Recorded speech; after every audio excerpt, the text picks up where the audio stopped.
ni onge budget mahiga ni kowuoro kama omenda mar gero apaya makamano bro bedo ka ae. Mago moko kuom penjo ma jopiny kachiel kod kweth mapingo piny owacho ojo bed ni penjo kose jatend piny kose wacho to warito mar mondo mi wane ni tibo time e yo machalo nade. Rachel. Ok ndalo duto teme ichung tikwera kwera gimoro amora. Nyocha ne I was privileged ne wan gi rais Savo nyocha ka noa idwa yao National Park ma Savo West mondo rhinos oyud kama ginyalo wuothe. To nikech ng'ato nonena kanyo nopenja ni to nyarawila to nutiyo gi pesa di.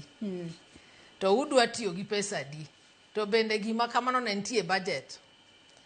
Gima temo wacho ni ok gik moko duto ma sirkal timo nie budget.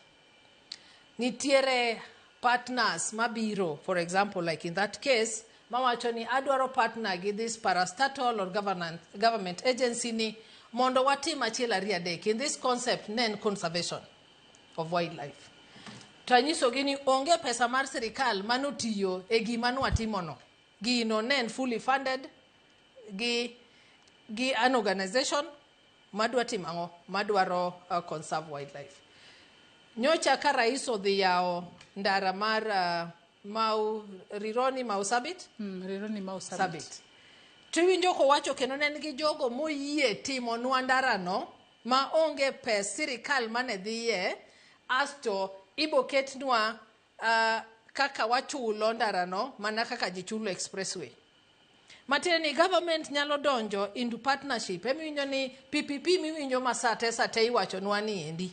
Ni my wadhi timo through this initiative or through this framework mar PPP, my government dhi timo kalure gachiel ariyo adek.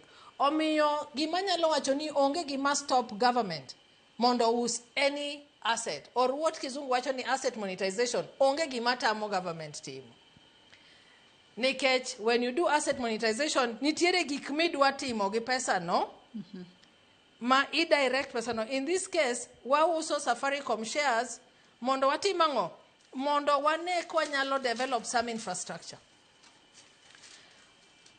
Ndara mar Mau Summit ne onge budget titime through PPP.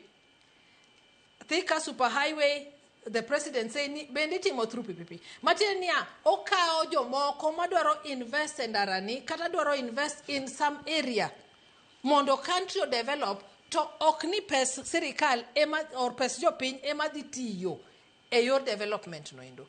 Ma en gima onego bed niya gipuoyo ahinya ni sirkal ok nodhi kwayo pesa molos ndara makama.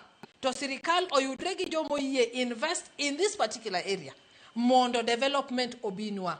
Omiyo kanyal yie gi mane en deputy president chon Mwaluoro Kalonzo Musyoka ni government must have everything channeled through the budget.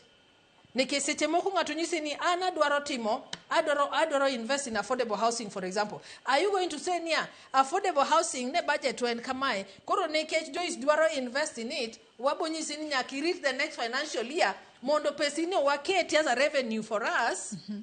Ineno ok nyal timre. Emomiyo kata budgeting process nitie even supplementary budget. Matiende ni kane nitie kamoro moko dhi kare wanyalo kelo program moro iye kae mabed also funded. So without saying much, any onge gima mono sirkal partner gi ng'ama chielo mondo gi team development in the country at whatever stage during that financial year. That is the truth. Oscar ngi ang'eni en gi wach moro Oscar. Nyarawila kawuono to ipange maber kendo iwache maber kaka onego